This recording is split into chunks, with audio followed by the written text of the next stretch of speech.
तो जो हमने थाना जेवर में जो कंप्लेंट दी हुई है, वो 20 धाराएं क्यों लगी है, ये सब चीज मैं देख चुका था पहले।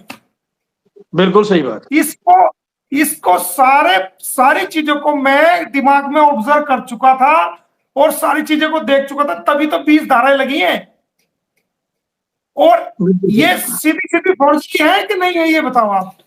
ये तो सर देखें, ये तो एक जब ऑन ऑथ स्टेटमेंट दे रही है, ऑन ऑथ स्टेटमेंट तो पूरा का एक तरह का आप कह लें कि एविडेंस के तौर पर कंसीडर की जाती है, उससे तो ये मुकर ही नहीं सकती इस तरह से। तो ये सेक्शन 164 सीआरपीसी की सब क्लाउज 1 की सब सेक्शन ए में ये कहा गया है, कोई भी व्यक्ति न्यायालय के अंदर any statement made by the accused और the person before any court of law, वो जो है उस सेक्शन में 164 में कि सब सेक्शन 5 के क्लॉज 1 में किसी भी सेक्शन को कहा जाता तो वो ऑन ओथ है और वो उसकी स्टेटमेंट मजिस्ट्रेट रिकॉर्ड कर सकता है। एनी स्टेटमेंट क्लियर कर। देखो सर हमने कोई दाने बेच के वकालत नहीं करी, हमारा टिप्स पे याद है सारा। बिल्कुल सही बात है सर, बिल्कुल सही बात है। तो आप ये बताओ कि हमने ये 420C की ऐसे कोई फंसाने के लिए लगा दी, हमारे पास एविडेंस है। अब जब ये कोर्ट के सामने हम रखेंगे ये सारी चीजें, तो कैसे बचेंगे, हमें बताओ आप। सर ये तो बिल्कुल भी नहीं बच सकते, बल्कि ये तो सीधी सीधी कोर्ट के साथ भी जालसाजी है और पब्लिक के साथ भी जालसाजी। जी जी, सीधी सीधी। आप देखेंगे इस तरह से तो फिर मजाक हो जाएगा कि एक दिन कोर्ट में कोई बंदा बयान दे, अगले दिन मुकर जाए, अगले दिन कहे कि वो तो मेरा बयान ही नहीं है, मेरा ये स्टेटमेंट है। तो ये तो ऐसे नहीं मुमकिन। जी। अब ये भी नहीं कह सकते कोर्ट में कि जनाब हमारी तो अब ये दोनों तरफ फंस गए, मुंह में चुकंदर। अगर आप ये कहेंगे कि जनाब ये अंडरटेकिंग में हमने वाइफ ऑफ बता दिया था, ये गलती से हो गया, या तो जब फंसे। और अगर ये कहेंगे कि भाई हमारी शादी हुई थी तो तब फंसे, क्योंकि जो इनकी शादी का एडमिशन है सेल्फ डिक्लेरेशन, वो बहुत सी वीडियो है जिनके अंदर इसने, सीमा ने और सचिन ने ये बोला कि हमारी शादी नेपाल में 23/12/2023 को हुई थी, 23/3/2023 में हुई थी, और जिसकी एनिवर्सरी 12/3/2024 में इन्होंने मनाई है। तो अगर वो सच्चे हो, वहां शादी की है, तो यहाँ ये डॉक्यूमेंट में ऑन ऑथ क्यों आपने वाइफ ऑफ गुलाम हैदर कहा? बिल्कुल सही। एप्लीकेशन के अंदर वाइफ ऑफ कहा, एफिडेविट में कहा, ये अंडरटेकिंग मैंने सचिन की भी दिखा दी आपको, उसकी भी क्या नाम, मीना क्या है, सीमा की भी दिखा दी। कोर्ट का पहला ऑर्डर जिसके अंदर इसको वाइफ बताया गया, वो ऑर्डर भी दिखा दिया।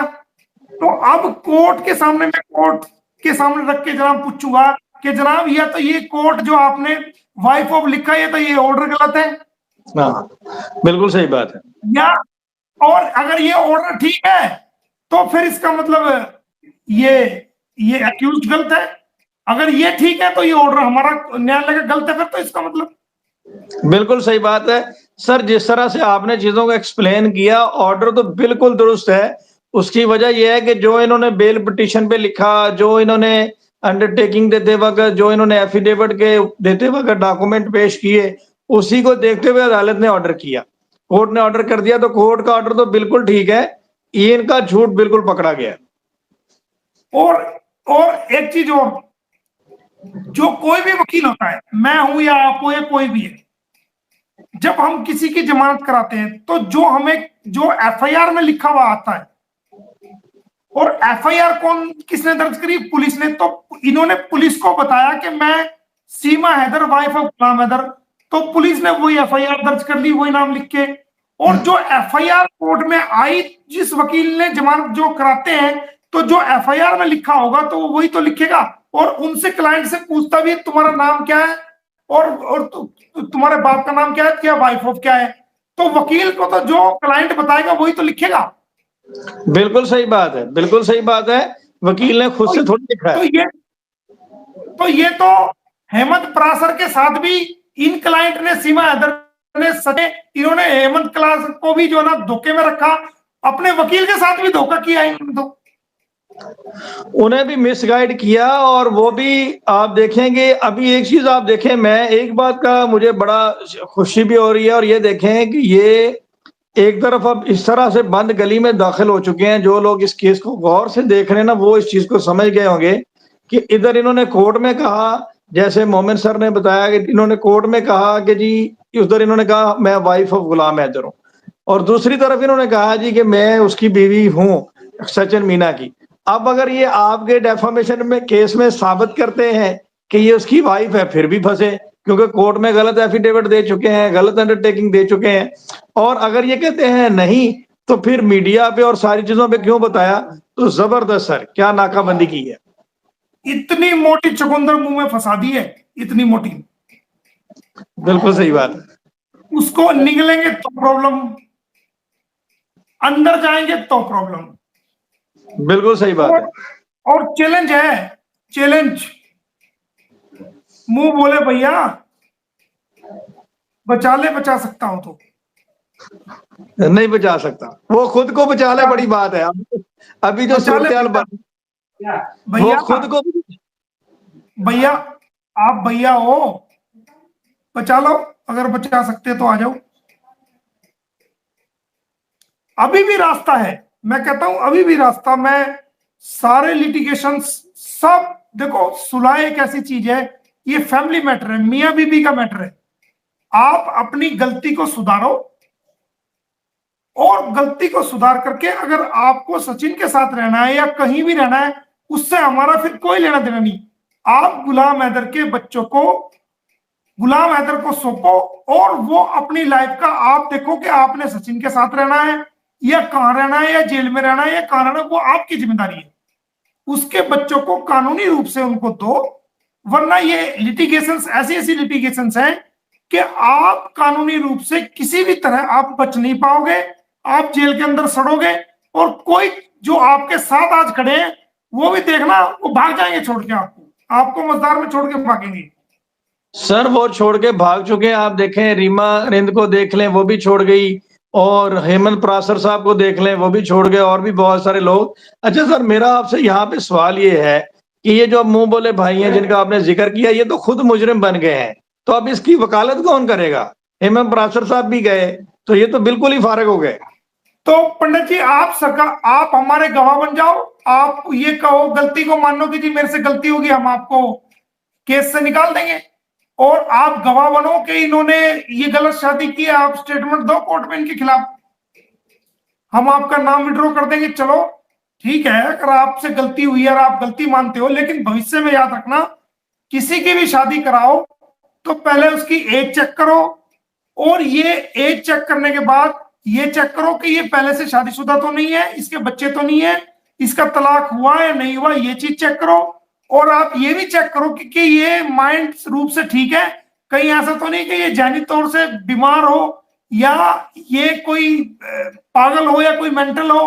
वो स्टेटस भी चेक करो, और ये भी चेक करो कि भाई जबरदस्ती तो इसके साथ नहीं हो रहा है, अंडर प्रेशर तो नहीं हो रहा है। ये 4-5 बातें आप चेक करो, उसके बाद आप फेरे कराओ, हमें क्या एतराज है, खूब पैसे ले।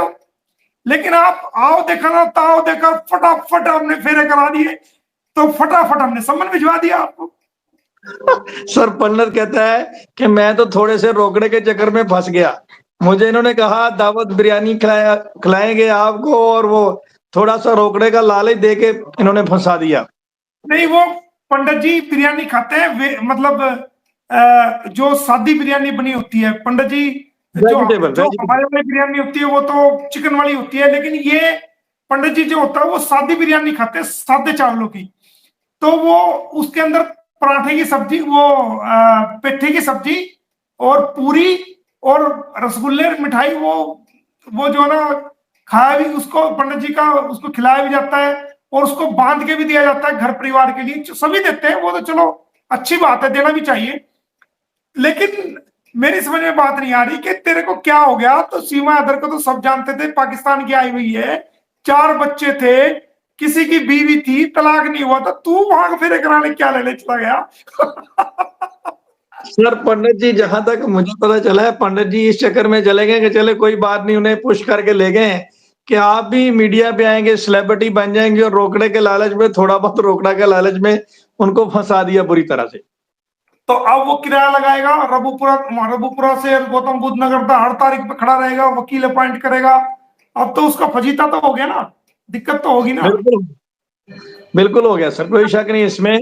पर अच्छा, परेशानी भी होगी। और सेक्शन 17 मैं आपको बता दूं, सेक्शन 17 हिंदू लॉ की सेक्शन 17 मेरे, क्योंकि सुने बगैर ये सेक्शंस मेरे दिमाग में ऐसी बैठी हुई है, सारे कानून की तुरंत सामने आ जाती है। सेक्शन 17 हिंदू लॉ की 1955 की ये कहती है कि अगर कोई पत्नी सेक्शन 5A का वायलेशन करती है या कोई पुरुष, सेक्शन 5A हिंदू लॉ 1955 ये कहता है कि जब आप शादी करोगे तो पहले से सब क्लाउज 1, सेक्शन 5 का क्लाउज 1 के क्लाउज 1 में कोई पहले से शादीशुदा नहीं होना चाहिए।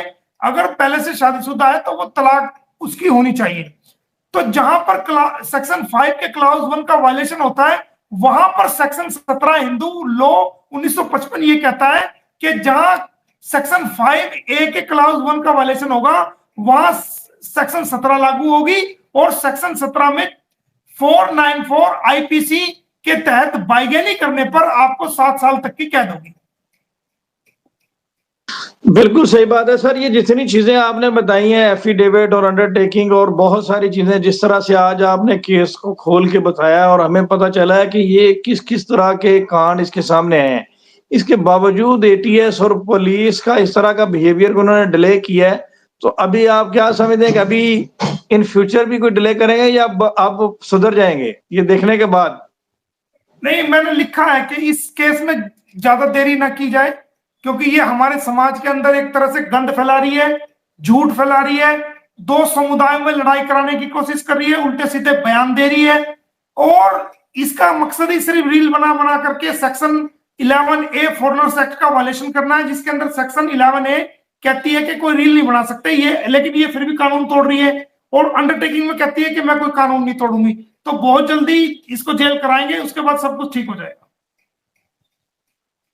जबरदस्त सर, मैं कहता हूं कि ये कमाल की नाकाबंदी की है कि हमारे पास कोई ऐसा सवाल ही नहीं रह गया कि जो हम आपसे करें कि ये वाला होना चाहिए था।